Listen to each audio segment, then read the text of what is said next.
ازواج انبیاء ازواج انبیاء الحمدللہ رب العالمین والصلاة والسلام علی خاتم النبیین اما بعد فاعوذ باللہ من الشیطان الرجیم بسم اللہ الرحمن الرحیم الصلاة والسلام علیک یا رسول اللہ وعلی آلک واصحابک یا حبیب اللہ الصلاة والسلام علیک یا نبی اللہ وعلی آلک واصحابک یا نور اللہ۔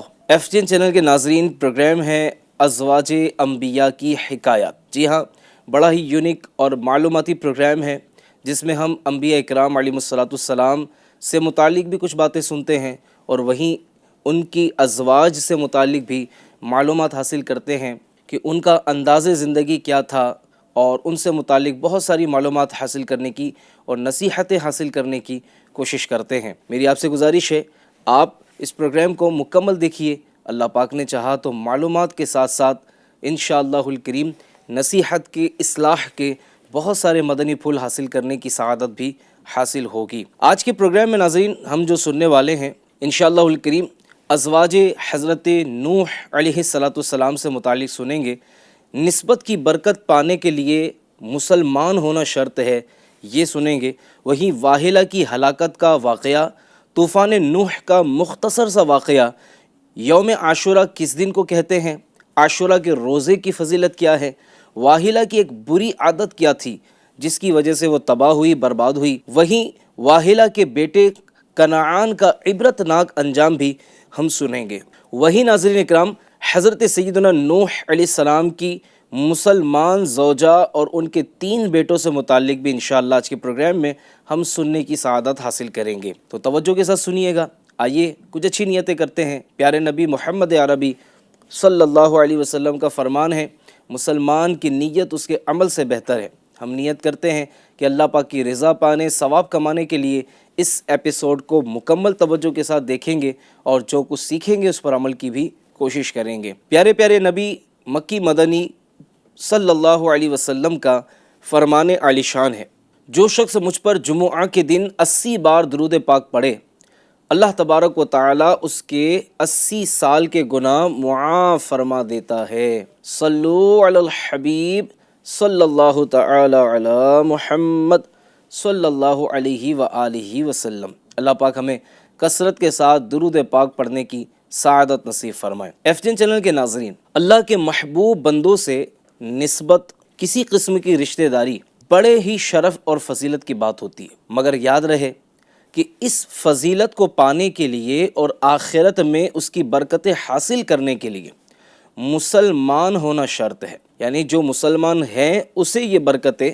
حاصل ہوں گی، اور جو مسلمان نہ ہوں شریعت کی نظر میں وہ کسی فضیلت اور تعظیم و تکریم کے لائق نہیں ہوتا۔ قیامت کے روز بھی اس کو کوئی چیز جہنم کے دردناک عذاب سے نہیں بچا سکے گی۔ یہاں ایک ایسی بد نصیب عورت کا ذکر کیا جائے گا آج کے ایپیسوڈ میں، جس کو قسمت نے دنیا و آخرت کی بھلائیاں اور برکتیں حاصل کرنے کا بہت بہترین موقع دیا تھا، لیکن اس نے جان بوجھ کر اللہ کو جھٹلانے والا راستہ، اللہ کی نافرمانی والا راستہ اختیار کیا، اور یہ عظیم موقع غفلت اور اللہ کی نافرمانی میں گزار دیا، اور آخر کار اس کا جو انجام ہوا وہ رہتی دنیا تک ہر انسان کے لیے عبرت کا نشان بن گیا۔ جی ہاں، یہ بد نصیب عورت واحلہ ہے۔ جی ہاں، یہ وہی عورت ہے، اس کو ایک جلیل القدر پیغمبر حضرت نوح علیہ السلام کی زوجہ ہونے کی نسبت حاصل ہوئی، اور کئی برس آپ علیہ السلام کی صحبت بابرکت میں رہی۔ اگر چاہتی تو اس کی برکت سے دنیا و آخرت کی بھلائی حاصل کر لیتی، لیکن اپنی شقاوت اور بدبختی کے باعث اس نے کچھ اثر نہ لیا، بلکہ زوجہ ہونے کی نسبت کا بھی لحاظ نہ رکھا، اور اپنی قوم کے وہ لوگ جو اللہ کو جھٹلاتے تھے ان کے ساتھ مل کر حضرت نوح علیہ السلام کو تکلیفیں پہنچانے میں لگی رہتی تھی۔ نوح علیہ السلام کی بیوی تھی، زوجہ تھی، لیکن جو اللہ کو جھٹلاتے تھے ان کے ساتھ ملی ہوئی تھی اور یوں حضرت نوح علیہ الصلوۃ والسلام کو وقتاً فوقتاً یہ جو ہے وہ تکلیفیں بھی پہنچایا کرتی تھی. ہے نا بڑی عجیب سی بات. اللہ پاک ہمارے حال پر رحم فرمائے. اس کی ایذا رسانیوں میں سے ایک بات یہ ہے کہ یہ حضرت نوح علیہ السلام کے خلاف اپنی قوم میں جھوٹا پروپیگنڈا کرتی تھی کہ معاذ اللہ حضرت نوح علیہ السلام جو ہیں وہ مجنون ہیں، معاذ اللہ. ایک دفعہ اس نے حضرت نوح علیہ السلام سے پوچھا کیا آپ کا رب آپ کی مدد نہیں کرے گا؟ فرمایا ہاں ضرور کرے گا. کہنے لگی تو کب کرے گا؟ ارشاد فرمایا جب تنور سے پانی ابلے گا، یہ میری مدد کی نشانی ہوگی. یہ بات سن کر وہ بدبخت عورت قوم کے پاس گئی اور معاذ اللہ مذاق اڑاتے ہوئے کہنے لگی، اللہ کے نبی حضرت نوح علیہ السلام کا مذاق اڑاتے ہوئے کہنے لگی، اے لوگو اللہ کی قسم وہ یعنی حضرت نوح علیہ السلام مجنون ہیں. استغفر اللہ استغفر اللہ. ان کا خیال یہ ہے کہ جب تنور سے پانی ابلے گا تب ان کا رب ان کی مدد کرے گا.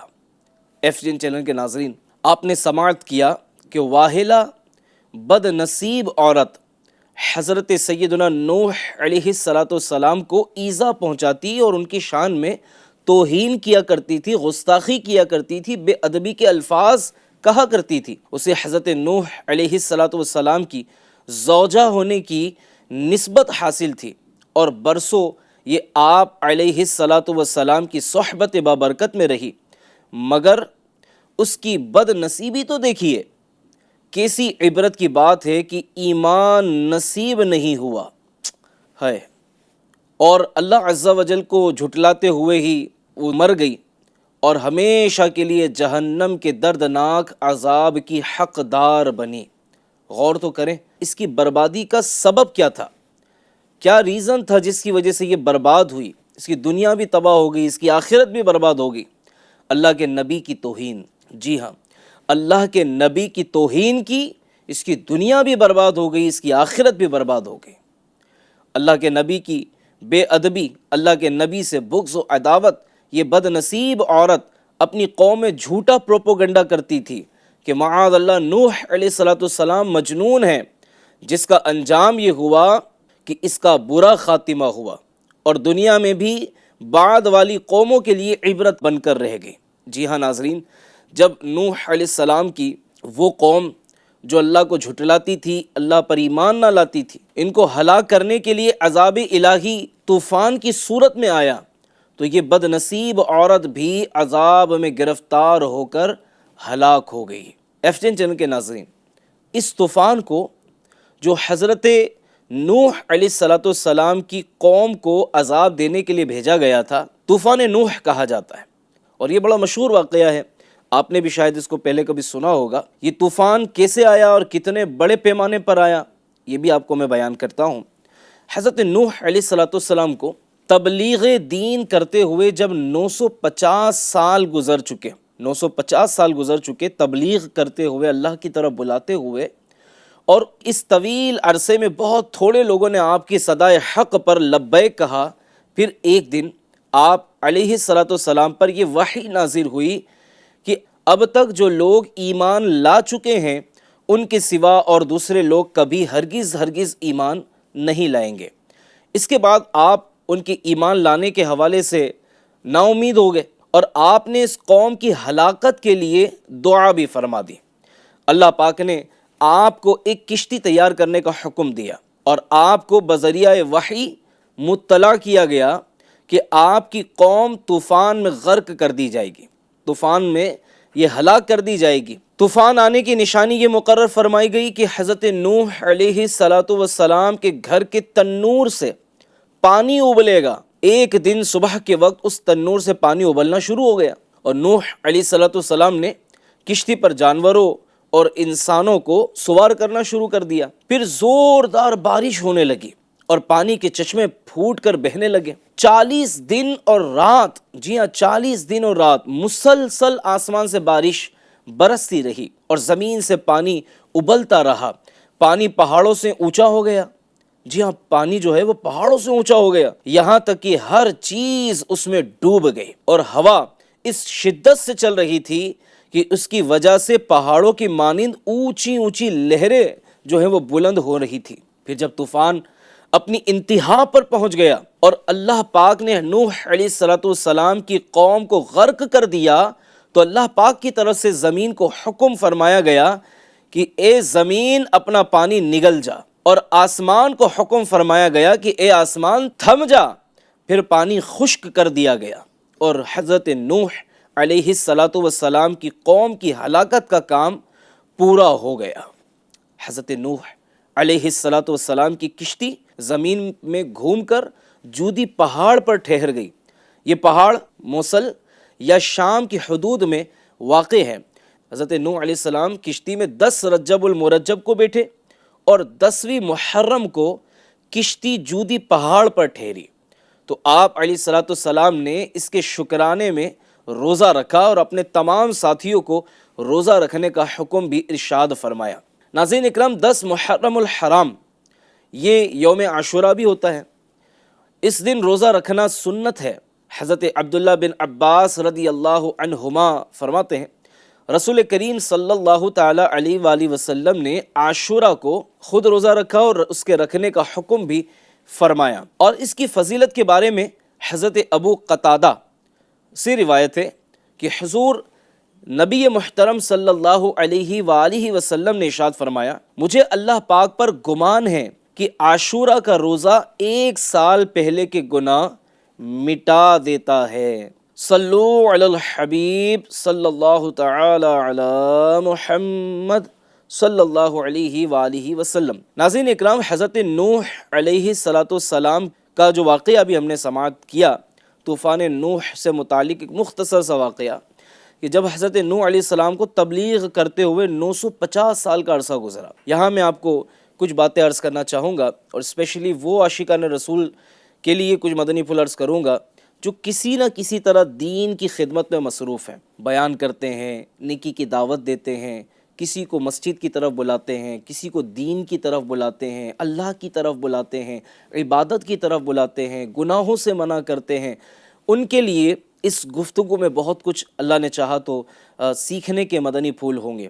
حضرت نوح علیہ السلام نے 950 سال تبلیغ فرمائی، اور اس دوران جو اللہ پر ایمان لائے ان کی تعداد کم و بیش 80 بیان کی جاتی ہے، 80، جی ہاں 80 تعداد بیان کی جاتی ہے۔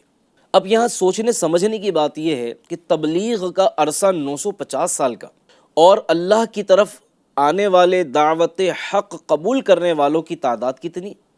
80 کے قریب کم و بیش۔ یہاں ایک بڑی خوبصورت بات یہ ہے کہ اگر آپ کی بات کوئی قبول نہ بھی کرے، تب بھی آپ نیکی کی دعوت کا عظیم کام جاری رکھیے، کیونکہ ہمارا کام ہدایت دینا نہیں ہے، ہمارا کام پہنچانا ہے، ہمارا کام سمجھانا ہے، اپنی بات احسن طریقے سے شریعت کے دائرے میں رہ کر اچھے اخلاق، اچھے انداز کے ساتھ اپنی بات سامنے والے کو پہنچا دینا ہے۔ اور اگر سامنے والا قبول نہ کرے تب بھی آپ کو آپ کی نیکی کی دعوت کا ثواب ضرور مل جائے گا انشاءاللہ الکریم۔ لیکن بعض لوگوں کو دیکھا جاتا ہے کہ اگر کسی کو سمجھایا، مثال نماز پڑھنے کی ترغیب دلائی کہ بھائی 5 نمازوں کی پابندی کیا کرے، اب وہ نماز کی طرف نہیں آیا تو ہمت ہار جاتے ہیں، ان کا جذبہ ٹھنڈا ہو جاتا ہے، وہ سمجھانا چھوڑ دیتے ہیں۔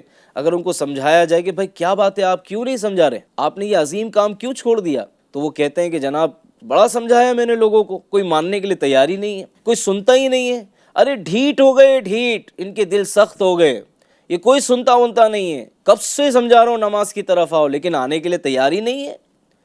پتھر دل لوگ ہیں، پتھر دل لوگ ہیں، ان کو سمجھانے کا کوئی مطلب نہیں ہے۔ تو یہ انداز اور یہ گفتگو نہیں ہونی چاہیے، بلکہ میں نے ابھی اپنی بات کہی، آپ کو بیان کی کہ ہمارا کام پہنچانا ہے۔ ہدایت دینے والی ذات، توفیق دینے والی ذات رب کائنات کی ہے۔ جو کام رب کا ہے وہ رب کرے گا، جس کو ہدایت ملنی ہے اس کو ہدایت ملے گی، جس کو توفیق ملنی ہے اس کو توفیق ملے گی، جس کو ایمان ملنا ہے اس کو ایمان ملے گا، بغیر کسی کے سمجھائے بھی یہ چیز ہو جائے گی، جس کے نصیب میں ہوگا اس کو مل جائے گا۔ لیکن ہم احسن انداز میں سمجھائیں۔ ایک بات تو یہ ہم نے سیکھی کہ اپنا کام کرتے چلے جائیں۔ اچھا، یہاں ایک بات اور عرض کرتا چلوں، بعض لوگ اس طرح کا عظیم کام، جی ہاں تبلیغ کرنا، نیکی کی دعوت دینا، برائی سے منع کرنا، یہ بڑا عظیم کام ہے، بڑا عظیم کام ہے۔ جب ہم کسی کو اچھی بات سمجھاتے ہیں، نیکی کی دعوت دیتے ہیں، تو ہر بات سمجھانے پر، ہر کلیمے پر 1 سال کی عبادت کا ثواب ملتا ہے نا؟ کتنا پیارا کام۔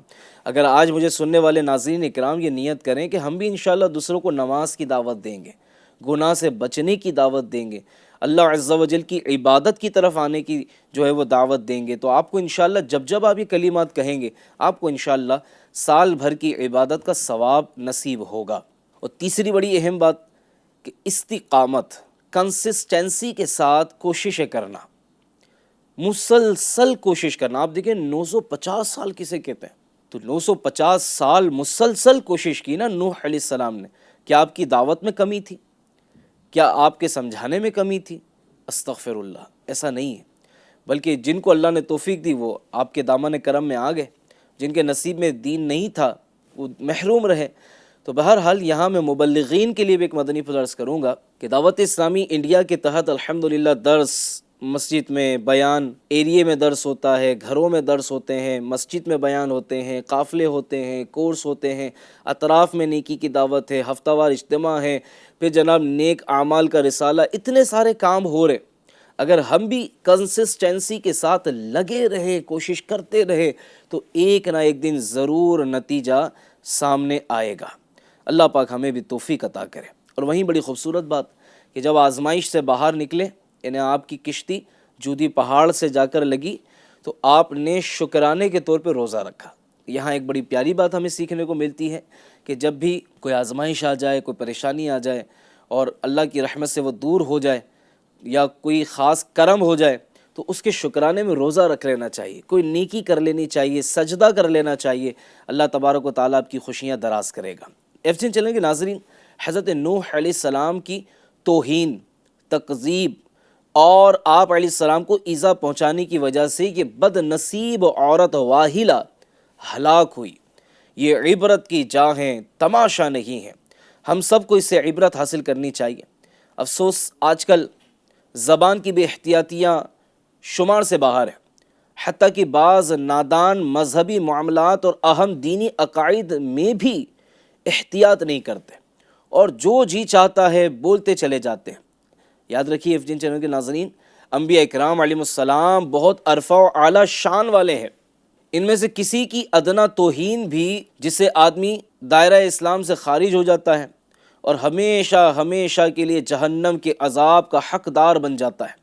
لہٰذا ہر بری بات سے زبان کی حفاظت کیجیے اور مستقل طور پر زبان کا قفل مدینہ، ایک محبت کی زبان یوں کہہ لیجیے کہ اپنے منہ پر، اپنی زبان پر مدینے کا تالا لگا لو، قفل لگا لو۔ قفل مدینہ دعوت اسلامی کے دینی ماحول میں اس کو کہتے ہیں۔ امیر اہل سنت دامت برکاتہم العالیہ کی کتاب کفریہ کلمات کے بارے میں سوال جواب، اس کے پیج نمبر 274 سے 75 تک انبیاء اکرام علیہ السلام کی بے ادبی کے بارے میں کچھ الفاظ، کچھ کلمات جو ہے وہ مثال کے طور پر یہاں بیان کیے جاتے ہیں تاکہ ایمان کی حفاظت کی فکر پیدا ہو اور زبان کا قفل مدینہ لگانے کا ذہن بنے، کم بولنے کا، اچھا بولنے کا ذہن بنے۔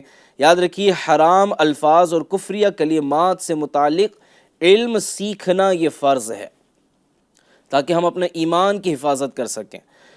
تو میں آپ کو انشاءاللہ الکریم 7 پوائنٹ بیان کرتا ہوں۔ کسی نبی کی ادنا توہین یا تکذیب یعنی ان کو جھٹلانا یہ اسلام سے خارج کر دیتا ہے۔ اسی طرح یہ کہنا کہ کوئی چھوٹا ہو یا بڑا اللہ پاک کی شان کے آگے چمار سے بھی ذلیل ہے، اس سے ایمان برباد ہو جاتا ہے۔ جو کہیں کہ میں اس کے کلام کی تصدیق نہ کروں گا اگرچہ وہ نبی ہی کیوں نہ ہو، وہ بھی دائرہ اسلام سے خارج ہو جاتا ہے۔ کسی سے کہا نبی اور فرشتے بھی تیرے سامنے گواہی دے، کیا تب بھی تو ان کی تصدیق نہ کرے گا؟ اس نے کہا ہاں۔ جواب دینے والا جواب دیتے ہی اسلام کے دائرے سے خارج ہو گیا۔ اسی طرح جو کسی نبی سے بغض رکھے وہ بھی دائرہ اسلام سے خارج ہو جاتا ہے۔ کسی نبی سے بغض رکھے، دشمنی رکھے، عداوت رکھے تو وہ بھی اسلام کے دائرے سے باہر ہو جاتا ہے۔ اسی طرح کسی نبی پر عیب لگانا یہ بھی جو ہے وہ اسلام سے خارج کر دیتا ہے۔ اسی طرح انبیاء اکرام علیہ السلام کی جناب میں گستاخی کرنا یا ان کو فواحش و بے حیائی کی طرف منسوب کرنا یہ بھی دائرہ اسلام سے خارج کر دیتا ہے، بندہ مسلمان ہی نہیں رہتا۔ الامان والحفیظ، الامان والحفیظ۔ ہم اللہ تبارک و تعالیٰ سے ایمان کی سلامتی کا سوال کرتے ہیں۔ الہی برے خاتمے سے بچانا، الہی برے خاتمے سے بچانا،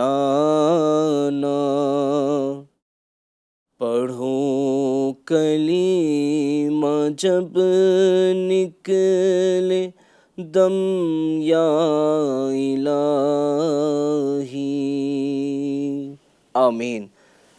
امیر علیہ سنت بھی اللہ تبارک و تعالیٰ کی بارگاہ میں دعا کرتے ہیں، مسلمان ہے عطار تیری عطا سے، مسلمان ہے عطار تیری عطا سے، مسلمان ہے ہم سب بھی تیرے کرم سے، ہو ایمان پر خاتمہ یا الہی، ہو ایمان پر خاتمہ یا الہی، آمین بجاہ خاتم النبیین صلی اللہ علیہ وسلم۔ ایف جین چینل کے ناظرین، واحلہ جن بری صفات کی حامل تھی، یعنی اس کے اندر جو بری عادتیں تھیں ان میں سے ایک بری عادت اس کی راز فاش کرنا بھی تھی۔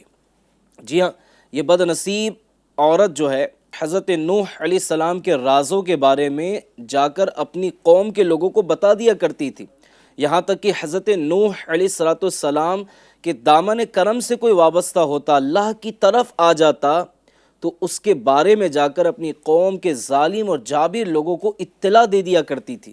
یہ کتنی بری عادت، کتنی بری صفت ہے کہ راز فاش کرنا۔ ایک شخص کسی کو امین سمجھ کر، رازدار سمجھ کر، پیٹ کا مضبوط سمجھ کر اپنا راز بیان کر دیتا ہے، اپنے گھر کی چار دیواری کی بات، اپنی ذاتی کوئی معاملات جو ہے وہ کسی کو رازدار سمجھ کر بیان کر دیتا ہے، اور وہی ہلکے پیٹ کا آدمی، وہ ہلکے پیٹ کا انسان کسی کا راز پیٹ میں رکھ ہی نہیں پاتا، جب تک وہ راز اگل نہ دے، کسی کے آگے بیان نہ کر دے، اس کے پیٹ میں جیسے مروڑ سی آ جاتی ہے، یہ بیان کر دیتا ہے، اور یہ کہتے ہوئے بیان کر دیتا ہے، دیکھو کسی سے کہنا مت، بس میں آپ کو بتا رہا ہوں، کسی کو بتانا نہیں، یہ بول کر اپنی بات بیان کر دیتا ہے، راز فاش کر دیتا ہے۔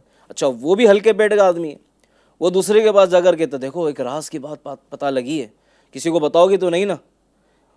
بتا دوں آپ کو، وعدہ کرو کسی کو نہیں بتاؤ گے، بس تمہیں بتا رہا ہوں، یہ کہہ کر اسے راز کی بات بیان کر دیتا ہے۔ وہ کسی اور کو بتا رہا ہے، پتہ لگ رہا ہے کہ بیچارے نے کسی ایک پر بھروسہ کر کے اپنی بات بتائی تھی، اور پورے جتنے بھی اس کے دوست تھے، جتنے رشتہ دار تھے، جان پہچان والے تھے، ان کو بیان کر دی۔ اور اب تو سوشل میڈیا کا دور ہے، راز فاش کرنے کے لیے منٹ سیکنڈ لگتا ہے، یوں سمجھ لیجئے۔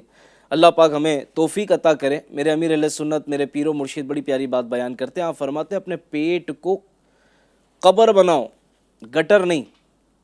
بات سمجھ میں آئی آپ کے؟ چلیں تھوڑا ایکسپلین کر دیتا ہوں۔ پیٹ کو قبر بنانے سے متعلق یہ سمجھایا کہ جس طرح قبر میں بندہ جاتا ہے، ختم ہو جاتا ہے نا معاملہ، اسی طرح کوئی ہم تک کوئی اپنی راز کی بات بیان کر دے تو اندر جا کر ختم ہو جائے، اب ہمارے پاس سے وہ کسی دوسرے کے پاس نہ جائے۔ اور گٹر کا معاملہ کیا ہے؟ آپ دیکھیں جب گٹر بھر جاتی تو وہ پانی اوپر نکلنا شروع ہو جاتا ہے، تو اپنے پیٹ کو گٹر کی طرح نہ بنائیں کہ بس کسی کی بات پتہ لگی اب وہ باہر نکالنا ہی ہے، بس وہ اگلنا ہی ہے، کسی دوسرے کو بتانا ہی ہے۔ اور یہ بری عادت عورتوں میں زیادہ ہوتی ہے، گھر کا کام کاج کر کے بیٹھیں گے، ہاں باجی سنائیے اور کیا چل رہا ہے، ہاں باجی ہمیں تو فلاں کا ایسا معاملہ پتہ لگا، کام کرتے جائیں گے اور نہ جانے کس کس کے راز فاش کرتی رہیں گے۔ گھر کا کام بھی کر رہی ہیں، آس پاس کی عورتیں جمع ہو جاتی ہیں ایک جگہ، سب اپنا اپنا کام بھی کر رہی ہیں اور لوگوں کے راز بھی فاش کر رہی ہوتی ہیں۔ تو ایسی عورتوں کو بھی اللہ سے ڈرنا چاہیے، شرم و حیا اپنے اندر لانا چاہیے، اللہ کا خوف اپنے دل میں پیدا کرنا چاہیے، اور واحلہ کے انجام سے عبرت حاصل کرنی چاہیے۔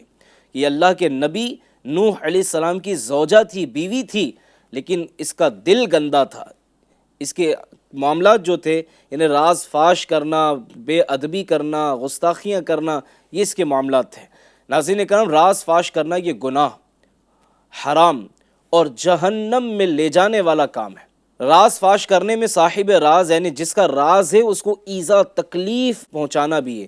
یہ جب کسی کا راز فاش ہو جاتا ہے تو ظاہر اس کو تکلیف ہوتی ہے، اور ایذائے مسلم، یہ کسی کو ایذا دینا حرام ہے۔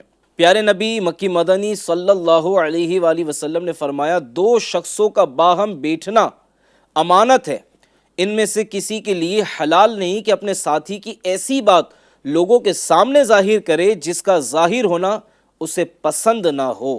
اللہ پاک ہمیں زبان کی حفاظت کی توفیق عطا فرمائے۔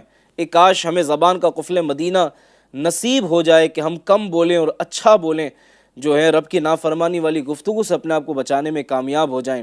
بک بک کی یہ عادت نہ سرے حشر فسادے، بک بک کی یہ عادت نہ سرے حشر فسادے، اللہ زباں کا ہو عطا قفل مدینہ، آمین۔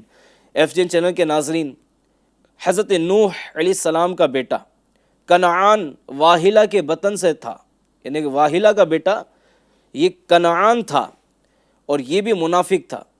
آپ دیکھیں ایک چیز یہ بھی سیکھنے کی سمجھنے کی ہے کہ ماں بری تھی تو اس کے بطن سے پیدا ہونے والا بچہ بھی برائی کی طرف تھا، کہ یہ منافق تھا، اپنے آپ کو مسلمان ظاہر کرتا تھا اور اس کے دل میں نفاق تھا، اللہ کو جھٹلانا تھا۔ جب طوفان آیا اس وقت اس کا باطینی جو معاملہ تھا، یعنی باطین کی جو خرابی تھی وہ ظاہر ہو گئی، کیونکہ یہ بھی آپ علیہ الصلوۃ والسلام کے ساتھ کشتی میں سوار نہیں ہوا، بلکہ کشتی سے باہر ایک کنارے پر کھڑا رہا۔ حضرت نوح علیہ السلام نے اسے پکارا، اے میرے بیٹے تو ہمارے ساتھ کشتی میں سوار ہو جا اور سواری سے محروم رہنے والے لوگوں کے ساتھ نہ ہو۔ حضرت نوح علیہ السلام کی اس پکار، نوح علیہ السلام نے اسے پکارا، اسے فرمایا کہ آجا اس کشتی میں سوار ہو جا، اور جو سوار نہیں ان کے ساتھ نہ ہو۔ حضرت نوح علیہ السلام کی اس پکار کو سن کر کنعان نے کشتی میں سوار ہونے کی بجائے یہ جواب دیا کہ میں ابھی کسی پہاڑ کی پناہ لے لیتا ہوں، وہ مجھے پانی سے بچا لے گا۔ حضرت نوح علیہ السلام نے اس سے فرمایا، آج کے دن اللہ پاک کے عذاب سے کوئی بچانے والا نہیں، لیکن جس پر اللہ پاک رحم فرمائے تو وہ ڈوبنے سے بچ سکتا ہے۔ پھر نوح علیہ السلام ان کے بیٹے کنعان کے درمیان ایک لہر حائل ہو گئی تو کنعان بھی غرق کیے جانے والوں میں سے ہو گیا۔ حضرت نوح علیہ السلام کی ایک اور زوجہ تھی۔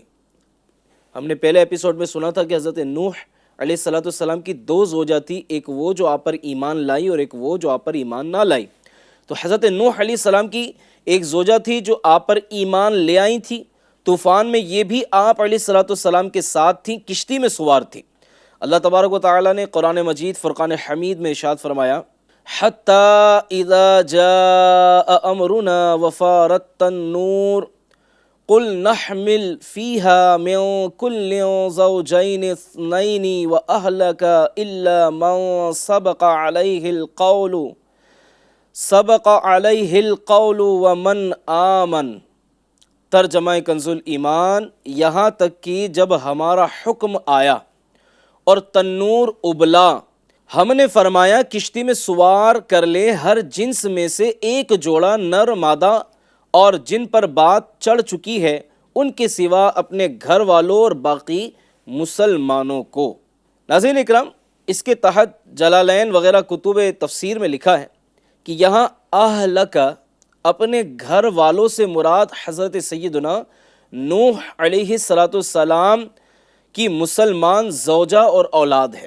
اس کی وضاحت کرتے ہوئے سیدنا علامہ سلیمان جمل رحمۃ اللہ علیہ فرماتے ہیں، حضرت سیدنا نوح نجی اللہ علی نبینا علیہ السلام کی دو ازواج تھیں، ایک آپ پر ایمان لے آئی تھی اور انہیں آپ نے کشتی میں سوار کر لیا، جبکہ دوسری زوجہ ایمان نہیں لائیں اور وہ طوفان میں غرق ہو گئیں۔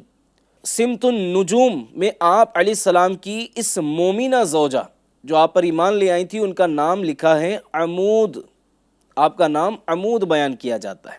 حضرت نوح علیہ السلام کے تین بیٹے تھے، سام، حام اور یافس، اسی مسلمان زوجہ کے بطن سے تھے۔ یہ تینوں بھی حضرت نوح علیہ السلام پر ایمان لے آئے تھے اور آپ علیہ السلام کے ساتھ کشتی میں سوار ہو کر طوفان سے محفوظ رہے۔ سبحان اللہ، صلو علی الحبیب صلی اللہ تعالی علی محمد صلی اللہ علیہ وآلہ وسلم۔ ایف جین چینل کے ناظرین، آپ نے اس پوری گفتگو سے امید ہے بہت کچھ سننے سمجھنے اور سیکھنے کی سعادت حاصل کی ہوگی۔ ایک دو باتیں مزید عرض کرنے کی کوشش کرتا ہوں۔ آپ دیکھیں، ماں نیک تھی، ماں اللہ و رسول کی طرف آ گئی، اللہ کے نبی علیہ الصلوۃ والسلام کی خدمت میں آ گئی، ان کی فرما برداری میں آ گئی، تو ان کے ذریعے سعادت مند بچے پیدا ہوئے۔ یہاں ایک بڑی اہم بات سیکھنے کو ملتی ہے کہ ماں اگر نیک ہو تو اس کے بچے بھی نیک ہوتے ہیں۔ ہمارے یہاں گھروں کا اگر ہم حال دیکھیں تو ماں فیشن کی طرف ہے، ماں کو بازاروں میں گھومنا ہے، ماں کو جناب نمازیں چھوڑ کر شاپنگ کرنی ہے، پاکی ناپاکی کا اسے خیال اور احساس نہیں ہے، فرض نمازوں کے وقت میں سستی کا شکار ماں نظر آ رہی ہے۔ اسی طرح گھر میں جو محارم ہیں جن سے شرعی پردہ کرنا ضروری ہے ان سے پردہ نہیں کر رہی ہے، بچوں کی تربیت کرنی ہے لیکن تربیت نہیں کر رہی ہے، اسکول بچے نہ جائیں تو بچوں کو مار مار کر جناب اٹھا کر اسکول بھیجا جا رہا ہے۔ لیکن اگر بچہ دینی تعلیم سے دور ہے، ادب اور اچھے اخلاق سے دور ہے، اس کے کردار میں بہت ساری خامیاں ہیں، تو ماں اس پر تربیت کرنے کے لیے تیار نہیں ہے، اس کی اصلاح کرنے کے لیے تیار نہیں ہے۔ اس کی ایک بڑی وجہ یہ ہے کہ ماں خود دین کتنا جانتی ہے۔ مجھے دیکھنے سننے والے ناظرین اور اسپیشلی اسلامی بہنیں اگر غور کریں کہ ہمیں دین کی کتنی معلومات ہے، آج دین کی معلومات نہ ہونے کی وجہ سے نہ کرنے والے کام لوگ کر رہے ہیں۔ علم دین کی کمی کی وجہ سے حلال اور حرام کی تمیز نہیں ہے، علم دین کی کمی کی وجہ سے اللہ کی نافرمانیاں ہو رہی ہیں، گناہ پر گناہ ہو رہے ہیں، سوشل میڈیا پر گناہ ہو رہے ہیں۔ ہم نے سارا کچھ جو ہے وہ سوشل میڈیا ہی سے سیکھنا ہے۔ آج گھر کی خواتین غور کریں تو گھر کے برتن دھوتے ہوئے بھی شاید یوٹیوب پر کچھ نہ کچھ سنی رہی ہوں گی، اچھا سن رہی ہیں یا برا سن رہی ہیں یہ خود آپ نے فیصلہ کرنا ہے۔ گانے سن رہے ہیں، بھنگڑے سن رہے ہیں، سیریل سن رہے ہیں، الامان والحفیظ۔ اگر ماں کا کردار ایسا ہوگا کہ ماں بے عملی کے عمیق گڑھے میں گری ہوئی ہے اور وہ دین سے دور ہے، شریعت کی پابندی سے دور ہے، اور اپنے لیے شریعت کی پابندی کو معاذ اللہ کوئی یوں سمجھ لیجئے قید و بند سمجھ رہی ہے، جس کو ہم چادر و چار دیواری کا نام دیتے ہیں، اس کو ہی اپنے لیے قید و بند سمجھ رہی ہے، تو بڑی محرومی کی بات ہے۔ حالانکہ اسلام ہی کی برکت سے عورت کو عزت ملی ہے، اسلام ہی کی برکت سے عورت کی عزت کا تحفظ ہوا ہے، اس کی جان کا تحفظ ہوا ہے، ورنہ نبی محترم صلی اللہ علیہ وسلم کے تشریف لانے سے پہلے عورت کا حال کیا تھا؟ اگر اس کو پڑھنا ہے تو کتابوں میں پڑھیں کہ عورتوں کے ساتھ کتنا ظلم، کتنی زیادتیاں ہوتی تھی، درندہ صفت لوگ عورت کے ساتھ کیا سلوک کرتے تھے۔ لیکن نبی محترم صلی اللہ علیہ وسلم کے طفیل، آپ کے صدقے میں عورت کو عزت ملی، جن کے صدقے میں، جن کے وسیلے سے عورت کو عزت ملی، عورت کی عزت کا تحفظ ہوا، عورت کے لیے شریعت میں احکام بیان کیے گئے، وہ عورت آج آزادانہ زندگی گزارے، بڑے افسوس کی بات ہے۔ اور اپنے آپ کو آزاد خیال کرے، یہ بھی بڑے افسوس کی بات ہے۔ اللہ توفیق دے کہ ہم جو ہے وہ اللہ اور اس کے رسول کی رضا والے کام کرنے کے لیے آگے بڑھیں۔ اس کے لیے ناظرین اکرام، میں آپ کو مشورہ دوں گا، اگر اسلامی بھائی علم دین سیکھنا چاہتے ہیں، فرض و علوم حاصل کرنا چاہتے ہیں اور گناہوں کی معرفت حاصل کرنا، جی ہاں، گناہوں کی معرفت سے مراد میری یہاں یہ ہے گناہوں کی معلومات، کیونکہ گناہوں کی معلومات ہوگی تو اپنے آپ کو بچا سکیں گے نا۔ حرام کیا ہے، ناجائز کیا ہے، گناہ کسے کہتے ہیں، یہ ساری چیزیں پتہ ہوں گی تو ہم بچ سکیں گے نا۔ فرض کسے کہتے ہیں، واجب کسے کہتے ہیں، سنت موقدہ، غیر موقدہ، نوافل، مستحبات، یہ جو کیٹیگری بیان کی گئی ہے، کون سا کام کرنا فرض ہے، کون سا کام کرنا واجب ہے، کون سا سنت موقدہ ہے، وغیرہ وغیرہ، یہ سب علم دین سے تعلق رکھتا ہے۔ اور ان تمام چیزوں میں ایک بڑی اہم بات وہ یہ کہ بے ادبی کی وجہ سے واہلہ کا ایمان برباد ہو گیا۔ کبھی بھی اپنے آپ کو اور اپنے بچوں کو بے ادب نہ ہونے دیں، اپنے بڑوں کا ادب کریں، دینی کتابوں کا ادب کریں، دینی رہنماؤں کا ادب کریں، علماء اہل سنت کا ادب کریں۔ یہ ادب انشاءاللہ آپ کو ترقی کی طرف لے کر جائے گا۔ آج افسوس کی بات ہے کہ دنیاوی طور پہ سوٹڈ بوٹڈ آدمی نظر آئے تو اس کی ہم بڑی ویلیو جان رہے ہوتے ہیں، اس کی بڑی اہمیت سمجھ رہے ہوتے ہیں، اس کو بڑا اہم سمجھ رہے ہوتے ہیں، لیکن کوئی مذہبی آدمی آ جائے، کوئی دیندار آ جائے تو ہم بڑی حقارت کی نظر سے دیکھ رہے ہوتے ہیں۔ بڑے افسوس کی بات ہے، یہ کیسی سوچ ہو گئی ہے؟ ناظرین اکرام، ایک بات عرض کروں آپ کو، جس کو آپ اور ہم حقیر سمجھ رہے ہیں، جس کو آپ کمتر سمجھ رہے ہیں، اپنے سے گھٹیا سمجھ رہے ہیں، ہو سکتا ہے کہ وہی اللہ کی بارگاہ میں مقبول ہو، ہو سکتا ہے وہی عزت والا ہو اور آپ اپنے آپ کو عزت والا، اپنے آپ کو بڑے مقام والا سمجھ کر بیٹھیں، کہیں ایسا نہ ہو کہ اللہ کی بارگاہ میں کوئی عزت اور کوئی مقام نہ ہو۔ لہٰذا اپنے آپ کو کہیں پہنچا ہوا سمجھنے سے بہتر ہے کہ اپنے اندر عاجزی انکساری پیدا کریں، شرم و حیا پیدا کریں، فرائض کی طرف آئیں، گناہوں سے اپنے آپ کو بچائیں اور ایمان کی حفاظت کے لیے اقدامات کریں۔ میں نے کتاب کو آپ کے سامنے بیان کیا، یہ دعوت اسلامی انڈیا کے مکتبۃ المدینہ سے آپ کو حاصل ہو سکتی ہے، آن لائن بھی آپ اپنے گھر بیٹھے اس کو بلوا سکتے ہیں۔ بڑی اہم کتاب ہے۔ اگر آپ اپنا ایمان مضبوط کرنا چاہتے ہیں، عقائد کے معاملات میں اپنے آپ کو مضبوط کرنا چاہتے ہیں، تو کفریہ کلمات کے بارے میں سوال جواب اس کتاب کو ضرور حاصل کیجئے۔ الحمدللہ یہ اردو میں بھی موجود ہے، ہندی میں بھی موجود ہے۔ اس کتاب کو پڑھیں گے تو پتہ لگے گا کہ یہ کتنی اہم باتیں تھیں جو آج ہم نے سنی ہیں۔ اور بہت زیادہ بولنے کی عادت یہ بھی اپنے اندر سے نکالیں کہ بہت زیادہ بولنے کی عادت سے بھی بعض مرتبہ زبان سے ایسے کلمات نکل جاتے ہیں کہ بندے کو کانوں کان خبر نہیں ہوتی اور وہ اسلام کے دائرے سے باہر ہو جاتا ہے۔ اللہ پاک ہم سب کو ان باتوں کو سمجھنے کی، ان پر عمل کرنے کی توفیق عطا کرے اور ہمیں دینی ماحول سے وابستہ ہونے کی توفیق سعادت نصیب فرمائے۔ ناظرین اکرام، انشاءاللہ الکریم اگلے ایپیسوڈ میں ہم حضرت سیدنا لوط علیہ السلام کی زوجہ سے متعلق کچھ مدنی پھول سنیں گے۔ ہمیں اجازت دیجیے، ایف جی این چینل دیکھتے رہیے اور دیگر عاشقان رسول کو بھی بتائیے کہ ماشاءاللہ دینی مذہبی ایک بڑا ہی پیارا چینل جس کا نام ایف جی این چینل ہے، یہ ماشاءاللہ جاری و ساری اس میں علم دین کے بڑے مہکتے مہکتے مدنی پھول ملتے ہیں۔ دیکھتے رہیے اور دوسروں کو دیکھتے رہنے کی دعوت بھی دیتے رہیے۔ اس کی دعوت دینا یعنی علم دین سیکھنے کی دعوت دینا ہے۔ جب کوئی چینل دیکھے گا اور کوئی اچھی بات سیکھے گا، عمل کرے گا، جس نے اس کو بتایا تھا انشاءاللہ اسے بھی ثواب ملے گا۔ تو اس معاملے میں کنجوسی نہیں کرنی چاہیے۔ جس چیز کو وائرل نہیں کرنا چاہیے لوگ وائرل کر رہے ہوتے ہیں، لیکن جو شیئر کرنے والی ہے، فارورڈ کرنے والی ہے، وائرل کرنے والی ہے، بعض مرتبہ اس میں ہمارے ہاتھ کانپ رہے ہوتے ہیں۔ تو میری ریکویسٹ ہے ایف جی این چینل کی لنک کو خوب شیئر کیجیے، اس کے سبسکرائبر بڑھائیے، وہیں کیبل آپریٹر کے ذریعے سے ایف جی این چینل کو شروع بھی کروائیے، جہاں چل رہا ہے وہاں بار بار لوگوں کو دیکھنے کی دعوت بھی دیجیے۔ اس طرح انشاءاللہ آپ کا حصہ بھی اس نیکی کی دعوت کے کام میں شامل ہو جائے گا۔ ایف جی این چینل دیکھتے رہیے، اپنی دعاؤں میں یاد رکھیے۔ صلو علی الحبیب صلی اللہ تعالی علی محمد صلی اللہ علیہ وآلہ وسلم۔ ہے قابل احترام ازواج انبیاء، ازواج انبیاء۔